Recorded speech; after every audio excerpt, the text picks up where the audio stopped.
मालेगांव शहर इन दिनों एक अलग ही रुझान से गुजर रहा है। वो रुझान है तुम एक हराम मौत मरे। जो हालात से लड़ने की जो ताकत है वो ख़त्म हो गई है। मैं उनके ऊपर दाग नहीं लगाना चाहता हूँ, तो ऐसा कलेजा फट्टा। मगर उसने प्रेशर डाला। प्रेशर डालने के बाद वो उसके घर के वो अतिक्रमण में जो है तो मेरा घर टूटने वाले हैं अगवा लोग। मैं खुले लफ्जों में बता रहा हूँ, मेरे महल्ले में हुआ। कई दिनों तक जो है तो डिप्रेशन में चली गई लड़की। तो ये भी एक बहुत बड़ी साजिश मालेगांव शहर में चल रही है। तो वो लड़का सऊदी अरब में बैठ के उसको ब्लैकमेल करता है, एक ओढ़नी का फंदा लटकाता है। इस्तकबाल है आपका मानव समाचार में। मैं अब्दुल रहमान। आज हम इंतहाई संजीदा टॉपिक पर बात करने जा रहे हैं। मालेगांव शहर इन दिनों एक अलग ही रुझान से गुजर रहा है। वो रुझान है ख़ुदकुशी करने का। हम देख रहे हैं कि न सिर्फ नौजवान 13-14 साल के बच्चे, नौजवान, बुज़ुर्ग, बूढ़े, औरतें आज मालेगांव शहर में इंतहाई कम वक्त में कई ऐसी ज़िंदगियों ने अपने आप को ख़त्म कर लिया। हम जिस मज़हब से ताल्लुक़ रखते हैं, हमारा ताल्लुक़ जिस मज़हब से है, उस मज़हब में ख़ुदकुशी को कबीही करार दिया गया है और हमें सख्ती से इस बात के लिए, इस कदम के लिए रोका गया है। ज़िंदगी अल्लाह पाक की दी हुई अमानत है और उसे लेने का हक़ भी सिर्फ़ उसी को है।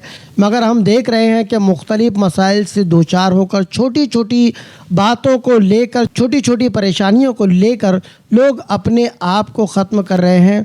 इस मामले को लेकर शहर के कुछ संजीदा लोग, कुछ तंजीमें बड़ी जो है फ़िक्रमंद नज़र आ रही हैं। ऐसी एक फ़िक्रमंद तंजीम है मुस्लिम उन्नति सेवा फाउंडेशन, जिसके कुछ मेंबरान हमारे साथ यहाँ मौजूद हैं। आज इस टॉपिक पर बात करने के लिए कि ख़ुदकुशी की जो वजूहात है वो वजूहात क्या क्या हैं और ख़ुदकुशी करने के बाद जो दुनिया से चले जाते हैं उसके बाद उनके घर, उनके परिवार वालों के क्या हालात होते हैं, उन पर क्या विपदा पड़ती है, इन तमाम चीज़ों को अपनी आँखों से देखने वाले उन दो शख्सियात को हमने यहाँ पर बुलाया है। मेरे साथ इस वक्त स्टूडियो में मशहूर सोशल वर्कर खालिद इसके मौजूद है। साथ ही साथ इस टॉपिक पर बात करने के लिए मालेगांव शहर के एक और सोशल वर्कर आरिफ अय्या मेंबर मेरे साथ मौजूद है। दोनों ही साहिबान का मानव समाचार में इस्तकबाल है। शुक्रिया अब्दुल रहमान भाई। खालिद इसके साहब, एक डाटा आपके पास मौजूद है।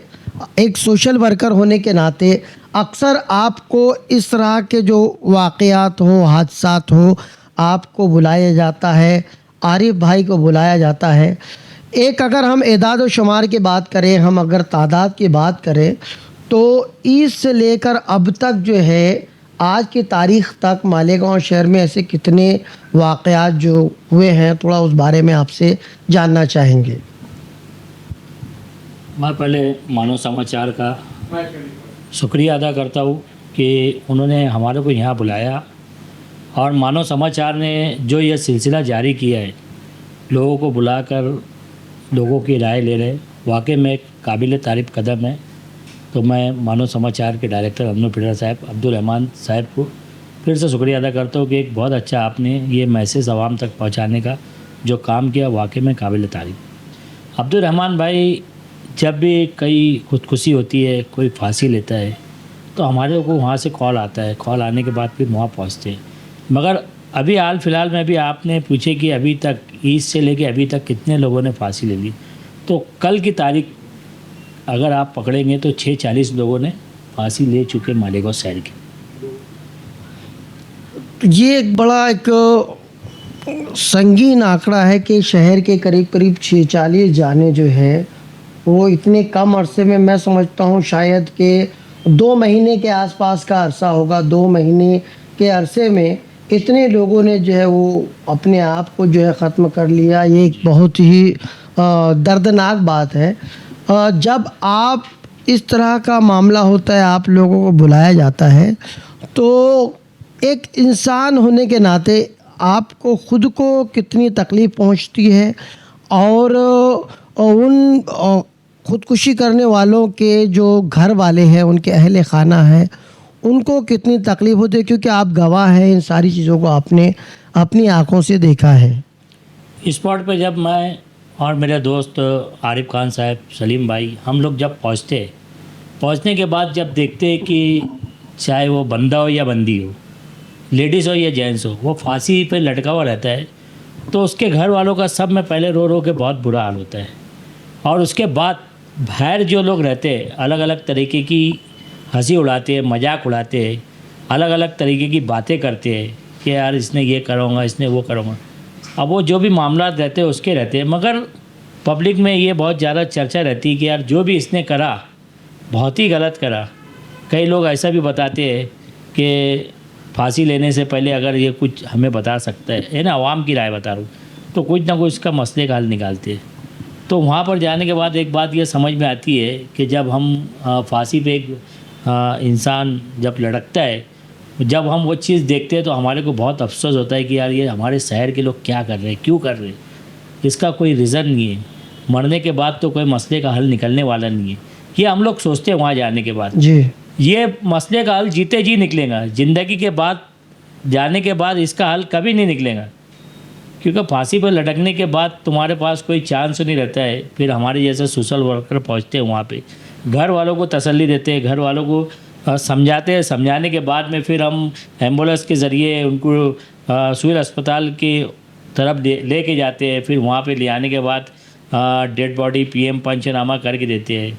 ये सब बातें अब्दुल रहमान भाई, जब घर वालों का हम हाल देखते हैं तो अल्लाह बेहतर जानता है कि हमारा कलेजा काँप जाता है, हमारा दिल काँप जाता है कि ये नौजवान बच्चे और बच्चियाँ क्यों ऐसे कर रही।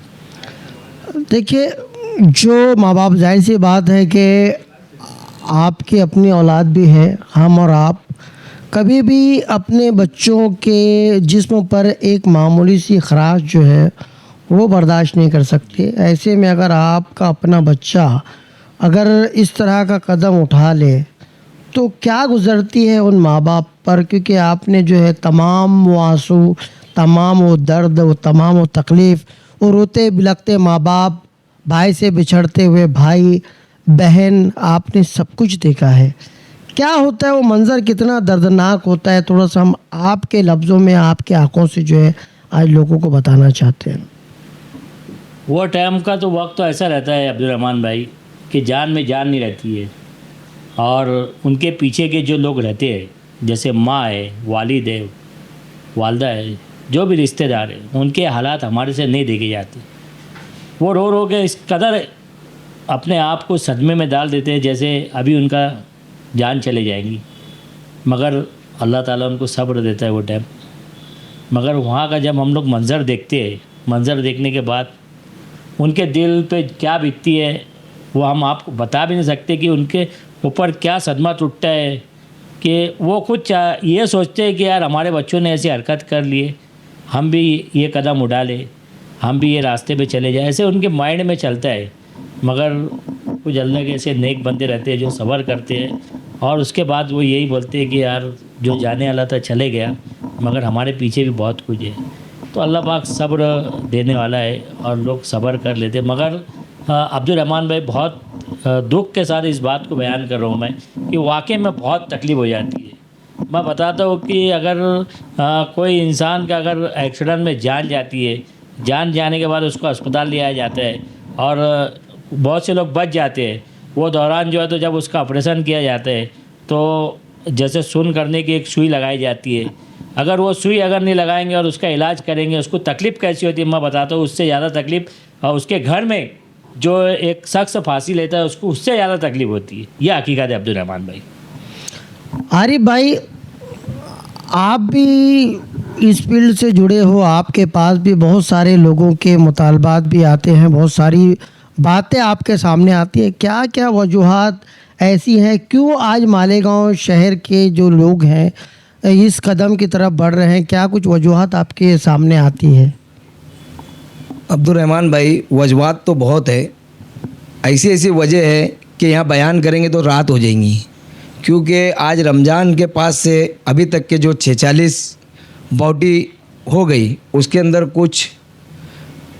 कुछ लेडीज़ भी है, कुछ जेंट्स भी है।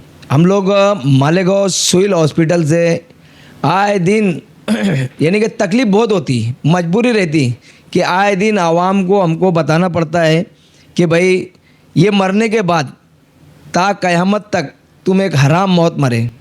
हम लोग इनको बाकायदा पैगाम देने के बाद इनकी मजबूरी ऐसी ऐसी है कि कुछ लोगों के हमको फ़ोन भी आते हैं कि भाई मेरी मजबूरी ऐसी है कि मैं कर्जे में डूब गया।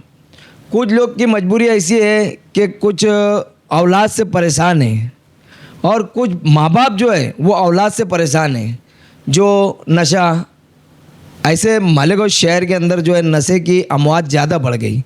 यानी कि मैं तो बताता हूँ रमज़ान पास से ज़्यादा नशे की अमवात बढ़ने की वजह से ये हादसा होने लगे। अब उनकी एक मजबूरी ये भी है कि हमने जब वो जो लटका हुआ शख्स जो है उसको उतार के उसके पास ले गए, और ले जाने के बाद में उसका पीएम एंकेस भरने के बाद में उसके घर पास बॉडी देने के बाद में हमने बताए कि भाई जाने की वजह यह है कि हम लोग उसके बाद अगर बॉडी दे दे तो हम लोग उनके घर नहीं जाते, क्योंकि तकलीफ़ होती, क्योंकि उसकी एक छोटी बहन रहती, कुछ उसका बच्चा रहता, कुछ उसकी बीबी रहती। बीबी तो इद्दत में चल जाती, पर वो पर्दे के आड़ में रहने के बाद में जब वो एक बयान करके रोती तो ऐसा कलेजा फटता। अब कलेजे फटने की वजह ये है कि उसके छोटे छोटे बच्चे जो है जो बिलख के रोते ना, तो वो तकलीफ़ बर्दाश्त नहीं करी जाती। पर हम आवाम को इतना बताने के बाद भी आवाम मानने को तैयार नहीं। हमारे मालेगांव शहर की लेडीज़ भी मानने को तैयार नहीं है। हमने बाकायदा सोशल मीडिया के ज़रिए से बताए लोगों को कि भाई आप लोगों को अगर कोई तकलीफ़ है तो हमारे मुस्लिम उन्नति सेवा फाउंडेशन के लोगों से मिलो। मालेगांव में कुछ लोग ईमानदार ऐसे सोशल वर्कर है जो खामोशी के अंदर मुट्ठी बंद करके काम कर रहे। हमने ऐसे लोगों को मैसेज भी दिया, देने के बावजूद हमने ये भी बताया उनको कि अगर आपको तकलीफ़ है, अल्लाह ना बोलने लगा है तो अच्छी बात है कि कहीं लोगों को रमज़ान में ऐसे थे कि छोटे छोटे बच्चे वो कभी ज़िंदगी में घर के बाहर नहीं निकले ले, पर उनकी मजबूरी ने उनको बाहर निकाला कि उसका शौहर नहीं है, किसका भाई नहीं है, किसकी बहन ने भाई को अकाल दिया। ऐसे लोगों को हम लोगों ने मदद करे, पर हम बोलना नहीं चाहते, पर मजबूरी आई कि ये बताना ज़रूरी है। तो मैं मालेगांव शहर की आवाम से और मालेगांव की माँ बहनों से, ऐसे नौजवानों से मैं गुजारिश करना चाहता मानव समाचार के साथ कि ये इतना बड़ा कदम ना उठाओ ताकि तुम्हारे छोटे छोटे बच्चे जो है यतीम हो जाए और उनको देखने रेखने वाला कोई नहीं रहे। आज का दौर बहुत ख़राब है। मैं इतना ही बोल के मेरी बात खत्म कर। जाहिर सी बात है कि किसी परेशानी या किसी बात को लेकर आप जो है, किसी मसले को लेकर जो है अपने आप को जो है आप ख़त्म तो कर लेते हो, मगर मसले मसाइल जो है वो यूं ही बरकरार रहते हैं। हम देख रहे हैं कि आरिफ भाई जो है बात करते करते काफ़ी जज्बाती हो गए। खालिद भाई आपकी आंखों के आंसू भी जो है मुझे नज़र आ रहे हैं, आरिफ भाई की आंखों के आंसू भी नज़र आ रहे हैं। और ये आंसू उन लोगों के लिए है जो दुनिया से तो चले गए, मगर उनके जो बच्चे हैं, उनकी माँ, उनके बाप आज जो है दरबदर हो गए। कई ऐसे मुतालबात तो जैसे कि तैसे, मसाइल जैसे कि तैसे है। आप अपने मसाइल से मुंह तो मोड़ लेते हैं, मगर वो मसाइल छोड़ कर जाते हैं। बाद में इन मसलों को आपकी फैमिली को जो है वो बर्दाश्त करना पड़ता है। कहीं ऐसा तो नहीं है कि हमारी जो बर्दाश्त करने की ताकत जो है या उन मसलों से लड़ने की ताकत जो है, हालात से लड़ने की जो ताकत है वो ख़त्म हो गई है। आज हम देख रहे हैं कि हमने अपनी ज़रूरत को काफ़ी बढ़ा लिया है। हम देख रहे हैं कि आज जो है हम दुनिया के पीछे भाग रहे हैं। हमारे बच्चों को मोबाइल चाहिए, हमारे बच्चों को गाड़ियाँ चाहिए। ऐसे में हम जो है अपनी औकात से ज़्यादा कर्ज ले रहे हैं, कभी के प्राइवेट फाइनेंस से ले रहे हैं। और जब पैसे को वसूलने के लिए कोई आता है और हमारे पास पैसे नहीं होते, तब भी जो इस तरह के मामला देखने में आते हैं। क्या ऐसे कोई फ़ोन रिकॉर्ड, ऐसे कोई कॉल या ऐसी कुछ चीज़ें जो आप तक आई हैं, लोगों ने बोला हो, कुछ चीज़ें आप हमसे शेयर करें?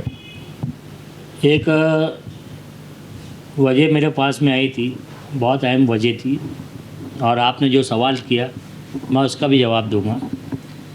एक बच्ची थी, मैं कोई महल्ले का नाम नहीं बताऊंगा क्योंकि महल्ले की इज्जत जी मेरे लिए बरकरार है। जी जी जी। वहाँ पे कई ऐसी बच्चियाँ हैं, मैं उनके ऊपर दाग नहीं लगाना चाहता हूँ।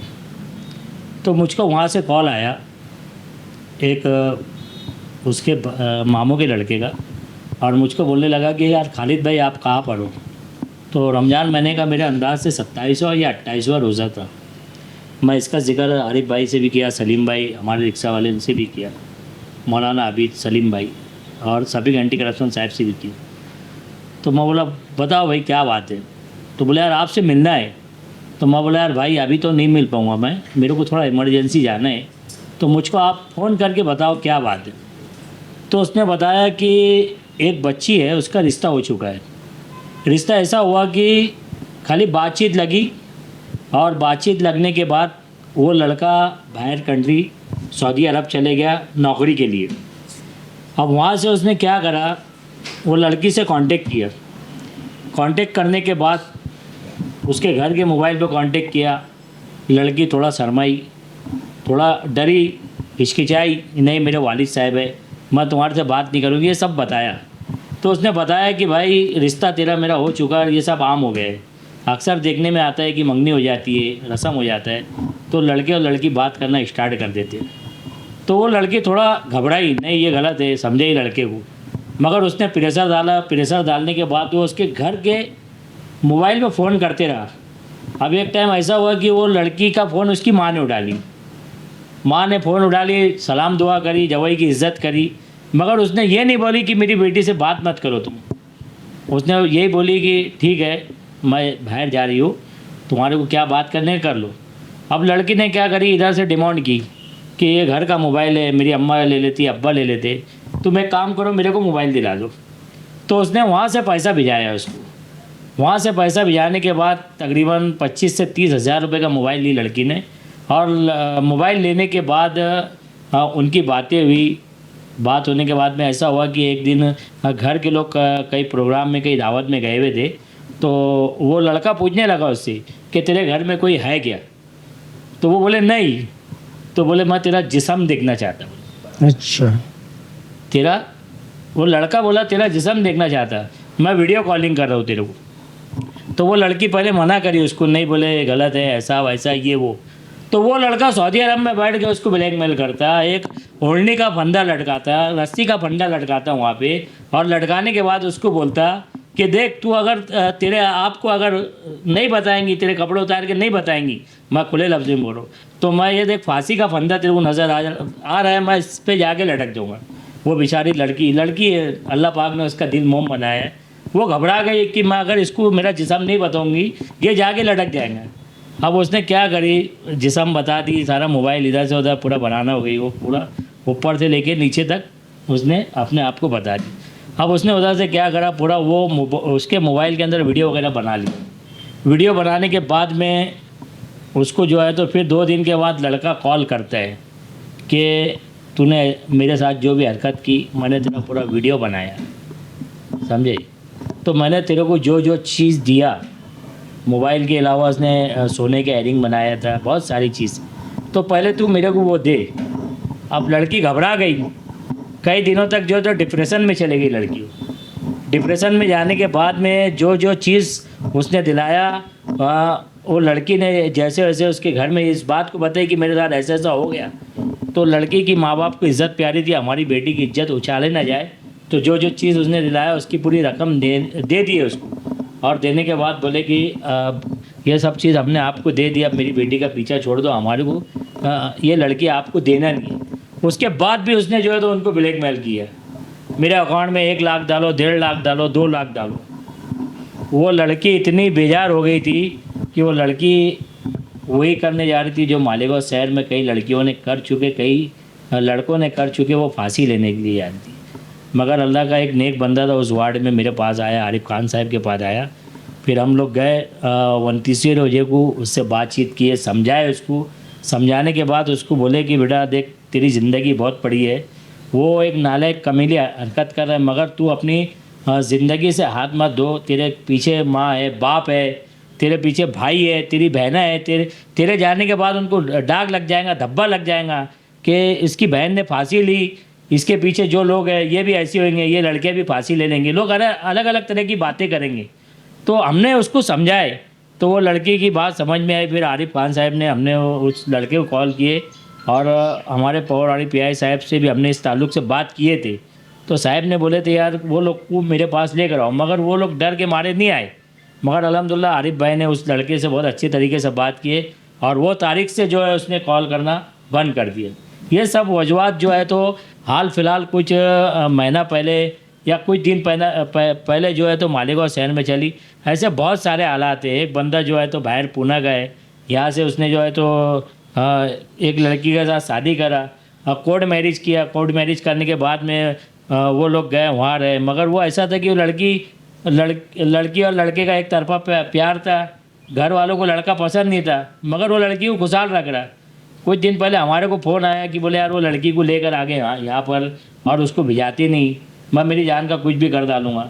तो फिर उसको भी समझाया हमने, भैया वो तो औरत तेरी ज़िंदगी में आई थी, कुछ दिनों पहले आई हो, मगर जो माँ ने तेरे को छोटे से बड़ा करी, तेरे को ज़िंदगी भर संभाली, तो उसकी तरफ भी देख, उसका भी ख्याल रख। हमने उससे बात की है, वो भी एक डिप्रेशन में था। एक कॉल आया कॉर्पोरेशन के पास, एक बस्ती है, महल्ले का नाम नहीं लेना चाहूँगा मैं, अभी जल्दी 2-3 दिन पहले कॉल आया कि लीजिए, महल्ले का नाम लीजिए, कोई दिक्कत नहीं है, लोगों को पता चले कि किला झोपड़पट्टी से जी मुझको जी कॉल बिल्कुल बिल्कुल बिल्कुल किला झोपड़पट्टी से कॉल आया मेरे को, और वो बोलने लगा कि अभी जो अतिक्रमण वहाँ पर आया हुआ है, वो अतिक्रमण में जो है तो मेरा घर टूटने वाला है और मैं बहुत ज़्यादा डिप्रेशन में हूँ। मेरे को बोलने लगा कि खालिद भाई, बोले मैं अब फांसी लेने जा रहा हूँ। तो मैंने उसको यही बोला, हमारे पापा भाई लड़ डाले ने बात की उससे, और उससे यही समझाए कि भाई फांसी लेने का कोई मकसद नहीं है, कोई रास्ता नहीं है। तेरा जो भी मामलात है जीते जी उसको तू पूरा कर पाएगा, मरने के बाद ये तेरे मामलात पूरे होंगे नहीं। तेरे खिलाफ जो लोग खड़े हुए वो लोग आएंगे, तेरी मैयत को गंदा देंगे, कब्रिस्तान में दफना के तेरे को चले आएंगे और बाद में मुस्कुराएंगे कि हमारे पैर में से कांटा निकल गया। उसको समझाया हमने, वो डिप्रेशन में था, तो अल्लाह का नेक बंदे ने हमारी बात सुना और अभी वो सही सलामत है। तो ये सब बातें हैं अब्दुल रहमान भाई। आरिफ भाई, जब लोग इस तरीके का अमल कर लेते हैं और उसके बाद जो है, ख़ास तौर से अगर हम लेडीज़ की बात करें, सुसाइड होने के बाद जब पोस्टमार्टम के लिए उनको ले जाया जाता है, तो पोस्टमार्टम का जो मरहला है, उस मरहले में उनकी डेड बॉडी के साथ क्या क्या सलूक होता है, एक थोड़ा सा। एक अच्छा सवाल है अब्दुल रहमान भाई आपका, कि जब एक लेडीज़ अगर फांसी लेके मरती तो उसको कैसे करते। वहाँ पे तो देखो, मैं तो जहाँ तक कि यही बोलूँगा कि मालेगांव के अंदर लेडीज़ ने तो फांसी लेके मरना ही नहीं चाहिए, क्योंकि पीएम रूम के अंदर पीएम करने वाला जेंट्स, पुलिस जेंट्स, उसके बाद डॉक्टर जेंट्स, लेडीज़ को पूरा बराना करा जाता है। बराना करने के बाद में उसको चेक करते कि भाई इसने फांसी लिया कि इसको मार के घर वालों ने टॉर्चर करे ले, क्या उसके पूरे निशानात देखते। उसके बाद में जो पीएम का रूल रहता है वो रूल पूरा अदा करते हो। मेरे मालेगांव शहर के मुसलमान लेडीज़ बहनों लोग को मैं बोलता कि ऐसी हराम मौत मरने से उसके बाद वहाँ पीएम में जाने के बाद तुमको बराना करा जाता, तो कितनी जलील की बात है। तुम्हारे माँ बाप बोलो, तुम्हारे बहन भाई बोलो, आज तुम जवान होने के बाद, बालिग होने के बाद कोई नहीं देख सकता, पर तुमको बाकायदा एक पीएम रूम में लिया के बराना करके तुम्हारी बॉडी को वहाँ पे इंकेस भर के तफ्सीन कर रहे हो। तफ्तीन तक के आज हम लोगों को अपील करते, कई लोगों की बॉडी उठाए, कई लोगों के साथ में ऐसा किए, तो हम अपील करते हैं कि यार अगर कोई गैर महरम औरत है तो उसको अपना घर के जो रिलेटिव है, उनका भाई है, उनका शौहर है, उनका बाप है, यहाँ तक कि हम लोग ये भी बोलते हैं उनका चाचा है, उनसे अपील करते कि भाई आप लोग आओ और आप लोग उठाओ इनको और आप लोग ही हाथ लगाओ, क्योंकि एक लेडीज़ है वो। ये हमारी शरीयत इजाज़त नहीं देती कि कोई गैर महरम को, अपनी बीवी के अलावा कोई गैर महरम को उठा के अपन वो हाथ लगा लो। तो हम लोग अपील करते, पर ऐसी कहाँ मजबूरी आ जाती कि हमको दूसरों का सहारा लेना पड़ता। वहाँ पे ना माँ का सगा रहता, ना बाप का सगा रहता। यहाँ से मालेगांव शहर के अंदर 50 किलोमीटर के एतराब में, चाहे हमारे हिंदू भाई हो या मुसलमान हो या कोई भी हो, कहीं से भी हमको रात को 3 बजे, 4 बजे, 5 बजे, कभी भी आधी रात को नींद में से उठ के भागना पड़ता है, इसके लिए कि यार हम ये सोचते कि हमारी कौम के लोग तो नहीं है, कोई हमारा हिंदू भाई तो नहीं मर गया, कोई हमारी हिंदू बहन तो नहीं मर गई। हम इसके लिए भागते हैं कि ताकि उनको एक हम अगर जिंदे होंगे तो हम उनको हॉस्पिटल तक के पहुंचाएं, और अगर मर गए तो हमको पुलिस प्रशासन ने ये भी बोले कि अगर मर गया तो पुलिस आए तक के बॉडी नहीं उठाने का, जिंदा है तो तुम उसको दवा खाना पहुँचाओ। यहाँ तक कि हमने हमारी पूरी जान लगा दी है, रात भर आके खोल के खड़े रहे उसके लिए, जब तक कि उसके रिलेटिव आते नहीं, जब तक कि हम उनके ताबे में देते नहीं, जब तक कि हम घर नहीं आते। रही बात मैं मालेगांव शहर की पूरी जितने भी मेरे कौम की माँ बहनें हैं, मैं उनसे गुजारिश अपील मानव समाचार की तरफ से अपील करता हूँ कि आप लोग ऐसा कोई कदम ना उठाएं ताकि हमको भी शर्मिंदगी महसूस करना पड़े वहाँ जाके कि देखो मेरे आप सल्लल्लाहु अलैहि वसल्लम की कौम आज कहाँ बरहाना हो रही। मैं अल्लाह से दुआ यही करता है भाई, अगर आप लोगों को कोई भी तकलीफ़ है, कोई मसला है, तो आप लोग मालेगांव शहर में ऐसे दीनी समाजी और ऐसे सियासी लोग भी हैं जो बन मुट्ठी में काम करते हैं, आप लोग उनसे राब्ता करिए और राब्ता करने के अंदर तो अपनी मजबूरी बताओ, पर इतना बड़ा कदम मत उठाओ कि ता क़यामत तक आपको आसमानों में भटकना पड़े। खालिद इसके साहब, क्या आप पैगाम देना चाहेंगे शहरियान को? एक आखिरी आपके अगर लफ्ज़ कहे जाए तो क्या कहना चाहेंगे आप लोगों को इस ताल्लुक़ से? जैसा कि आरिफ भाई ने जो उनको बोलना था अपनी बात में उन्होंने एक अपील भी कर दी, आप क्या कहना चाहेंगे? पैगाम तो यही दूँगा अब्दुल रहमान भाई कि हर मसले का हल है। जिस तरीके से मेडिकल फील्ड को लेकर देखा जाए कि टेक्नोलॉजी इतनी बढ़ चुकी है कि हर बीमारी का इलाज आ चुका है। पहले कुछ ऐसी बीमारी थी जिसका इलाज नहीं होता था, लोग बहुत परेशान रहते थे। हर बड़े से लेके छोटा मसला हो या छोटे से लेके बड़ा मसला हो, हर मसले का हल है। बस इतना ही है कि आपको अपने आप को बहुत संभालना पड़ेगा। और जो डिप्रेशन, देखो गुस्सा जो रहता है ना 2 मिनट का रहता है, वो 2 मिनट या 2 सेकंड या कुछ लम्हात हमारी ज़िंदगी के इतने कीमती रहते हो, इतने कीमती रहते हैं कि मैं आपको बता नहीं सकता। अगर इस इंसान उसके ऊपर अगर काबू कर लिया तो एक तो वो जन्नती बन जाएगा और नहीं तो फिर जहन्नमी बन जाएगा।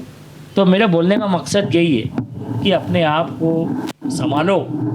और जिस तरीके से कॉलेजों में लड़कियां लड़के पढ़ रहे हैं, तो ये मत समझो कि हमारा बच्चा सेफ है, हमारी लड़की सेफ है, कि हमारा परिवार सेफ है। जिस तरीके से आज दूसरे घर पर जो कहानी दोहराई गई, जो कहानी लिखी गई, कल को वो तुम्हारे घर पे भी हो सकती है। तो मैं शहरियान से और शहर वालों से यही अपील करूँगा कि ख़ास करके अपने बच्चों के ऊपर ध्यान दो। बहुत माहौल ख़राब है। अभी मैं बता रहा कि मालेगांव शहर में कुछ अगवा लोग, मैं खुले लफ्ज़ों में बता रहा हूँ, मेरे महल्ले में हुआ 2 या 3 दिन पहले बाहर से आए थे, रिश्ता लगाए, एक जवान लड़की के साथ उसका रिश्ता लगा दिए। वो लड़की जो है तो रिश्ता लगाने के बाद में वो अगवा लोग ने कुछ पैसा लिए, 1 लाख 1.5 लाख 1,20,000 ऐसा पैसा लेते और वो जवान लड़कियों को वहाँ भिजा रहे। भिजाने के बाद में वो लड़की 2 दिन 3 दिन 4 दिन रहती है वहाँ से, पूरा उनका जो सामान वगैरह सोना जेवरात पैसा वहाँ से लेकर आ जाती है, फिर वो लड़की को अंडरग्राउंड कर देते। ये भी एक बहुत बड़ी साजिश मालेगांव शहर में चल रही है। तो मैं अब्दुल रहमान भाई ने जिस तरीके से मुझको बताया कि आखिरी लफ्ज़, तो मैं मालेगांव शहर की मेरी माँ बहनों से, मेरे भाइयों से, बुज़ुर्गों से, मेरे दोस्तों से मैं यही गुजारिश करूँगा कि माहौल बहुत ख़राब है, ज़माना बहुत आगे चले गया हुआ है। अगर तुम सोच रहे कि मेरा बच्चा ये कदम नहीं उठाएगा तो ये तुम्हारी गलत सोच है। कल को ये कहानी तुम्हारे घर पे भी दोहराई जाएंगी। अपने बच्चों के ऊपर ध्यान दो। छोटे छोटे मासूम बच्चे नशे के आदी होते जा रहे, सिगरेट पी रहे, उसके बाद में मोबाइल का इस तरीके से इस्तेमाल कर रहे कि डिप्रेशन में चले जा रहे। और डिप्रेशन में जाने के बाद 16 साल के बोलो या 17 साल या 20 साल 30 साल के नौजवान, 35 साल, हर उम्र के लोग जो है तो मालेगांव शहर में जो फांसी ले रहे, आत्महत्या कर रहे हैं। तो ये हमारे मालेगांव शहर के लिए अच्छा मैसेज नहीं है। हाँ, कुछ लोगों ने हमारे शहर का मजाक उड़ाए हुए, कुछ लोग ऐसी बात करने लगे। अब बाहर शहरों में हमारे कान पे आती है कि यार मालेगांव शहर की लड़कियां बहुत जल्दी डिप्रेशन में चली जाती है। लोग डर रहे मालेगांव शहर में आने के लिए कि बच्चियों का रिश्ता ले आना कि नहीं ले आना। कुछ ऐसे चंद लोग जो है तो ये हरकत कर रहे हैं, मगर बाहर के लोगों के अंदर ये चर्चा चल रही है कि मालेगांव की लड़कियाँ, मालेगांव के लड़के ऐसा क्यों कर रहे। तो मेरे भाई, मेरी बहन, मेरे बच्चों, मैं आपसे ये गुजारिश करूँगा, आपके जैसे भी मसले और आपके जो भी प्रॉब्लम है हमारे जैसे उसे शेयर करिए। हमारे मालेगांव शहर के सियासी लीडरान, समाजी लीडरान, उलमा इकराम और हमारे लोग से आप लोग कांटेक्ट करिए इंशाल्लाह ताला। जैसे जहाँ बुलाएंगे हम आपकी मदद करेंगे, आपके लिए ज़रूर आएंगे इंशाल्लाह। मसाइल काफ़ी गंभीर हैं, मसले काफ़ी संगीन हैं, मगर ख़ुदकुशी किसी भी मसले का हल नहीं है।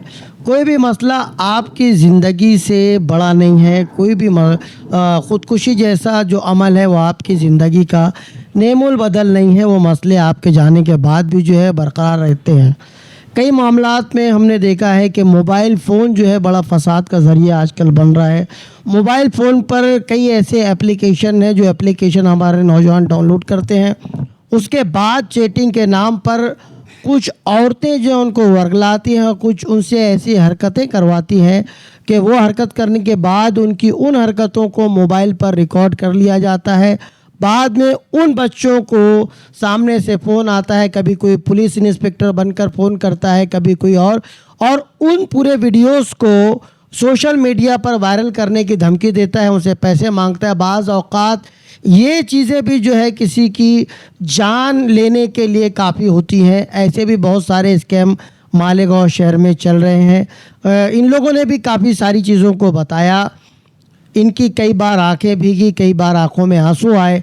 जैसा कि आरिफ भाई ने बताया कि पोस्टमार्टम के दौरान पूरी बॉडी को जो है, पूरी लाश को जो है स्कैन किया जाता है, और कई ऐसे मरहले होते हैं कि जो मरहलों में ख़ास तौर से वो हमारी अफ़्फ़त वाली बहनें, जो बापर्दा बहनें जो कभी किसी नामहरम के सामने नहीं आती, मरने के बाद, खुदकुशी करने के बाद वो ऐसे नामहरम लोगों के हाथों, मर्दों के हाथों जो उनकी बॉडी को स्कैन किया जाता है, जांच की जाती है। कई ऐसी बातें हैं। इतना इस पूरी कहानी में दर्द है, वो आपको हमको सोचने पर मजबूर करता है। मगर ख़ुदकुशी किसी भी मसले का हल नहीं है। हर पे आखिर हम उस नबी करीम सल्लल्लाहु अलैहि वसल्लम के मानने वाले हैं जो पेट पर पत्थर बांधा करते थे, जिन्होंने उम्मत को जो है ये सिखाया है, जिनके कपड़ों में कई पैबंद होते थे। ये उन्होंने हमको सिखाया है। उन्होंने हमको ज़िंदगी के हालात के मसाइबात से लड़ना सिखाया है। ये ज़िम्मेदारी किसी आम शहरी की, कुछ सोशल वर्कर की, कुछ सियासी नुमाइंदों की, कुछ समाजी नुमाइंदों की, समाजी शख्सियात की नहीं है, बल्कि ये जो मामले हैं, इस मामले के दुरुस्तगी के लिए, इस मामले के हल के लिए कई उन लोगों को भी जो है आगे आना चाहिए जो शरई एतबार से इन तमाम मामलात की नज़ाकत को समझते हैं, इसकी नहुसत को समझते हैं। सिर्फ़ अपनी दरसगाहों से, अपनी खानकाहों से, मस्जिदों के मेंबरों से सिर्फ़ इस्लाह माशरा कर देने से ये मसले का हल नहीं निकलेगा, बल्कि ज़रूरत है थोड़ा सा जो हमारे उलमाए दीन हैं, जो मुख्तलिफ़ खानकाहों से अपने बयानात देते हैं, मालेगांव शहर से बाहर जाकर एक अच्छे फॉलोअर्स हैं, वहाँ जाकर के अपने बयानात देते हैं, इस्लाह माशरा करते हैं। अब हम सब की ज़िम्मेदारी है कि इस संजीदा टॉपिक को जो है मस्जिदों के मेंबरों से भी बोला जाए, रास्तों पर आ कर के भी बुलाया जाए। जिस तरीके से जमातें जाती हैं और जमात में जिस तरीके से लोगों को मस्जिद तक आने का पैगाम दिया जाता है, काफ़िले जो है लोगों की जहन साजी के लिए मुख्तलिफ़ जो जमातें हैं उनकी तरफ से आती है, बिल्कुल इसी तरीके से पर्सन टू पर्सन जहाँ पर भी लोग मौजूद हैं, फिर चौक चौराहे हों, चाहे वो होटलें हों, वहाँ जाकर नौजवानों को इस चीज़ के बारे में, इसकी नहुसत के बारे में आज बताना बहुत ज़रूरी है। ये काम हर किसी का है, फिर वो समाजी तंजीमें हों, उलमाए दीन हों, चाहे इस्लामी स्कॉलर्स हों, हम सब की ज़िम्मेदारी है। मानव समाचार ने अपनी एक छोटी सी कोशिश यहाँ पर की है। हम अपने आप को समाज का बहुत बड़ा हिस्सा तो नहीं मानते, मगर एक छोटा मोटा सा हिस्सा ही सही हम अपनी ज़िम्मेदारी निभा रहे हैं। मगर बाकी लोगों को भी अगर अपनी ज़िम्मेदारी दे दी जाए और बाकी लोग भी अपनी ज़िम्मेदारी को निभाएं, तो अब हमें लगता है कि मालेगांव शहर से ये नहुसत कम हो जाएगी। खालिद इसके साहब, आरिफैया, आप मानव समाचार पर आए, इस संजीदा टॉपिक पर हमसे बात की, आपका बहुत बहुत शुक्रिया। ऐसे ही कई मौज़ूआत, कई सुलगते मौज़ूआत हैं, कई बातें हैं जिन पर बात होना, जिन पर डिबेट होना आज बहुत ज़रूरी है।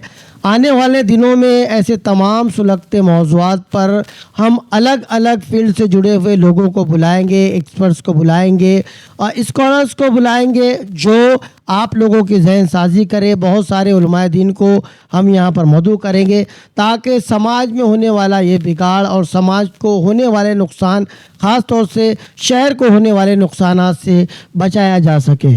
देखते रहिए मानव समाचार, सबसे पहले सबसे तेज़, हमेशा सच के साथ।